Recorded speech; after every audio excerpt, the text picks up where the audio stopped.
ஆகாச வீடு கட்டும் கண்ணிலே சின்னோண்டு கூடு கட்ட வந்தே சங்கீத பாதங்களின் பேரோசையில் சொக்கி உன்னோடு வாசல் வரை வந்தே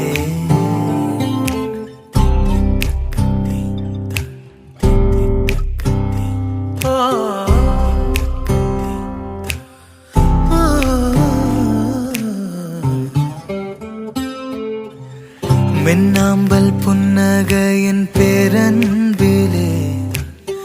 விண்மீனில் வீடெடுப்பேன் என்றே உனை காணவே ஆசை ஒவ்வொன்றும் ஒற்றை காலில் நின்றெங்கும் அதற்காக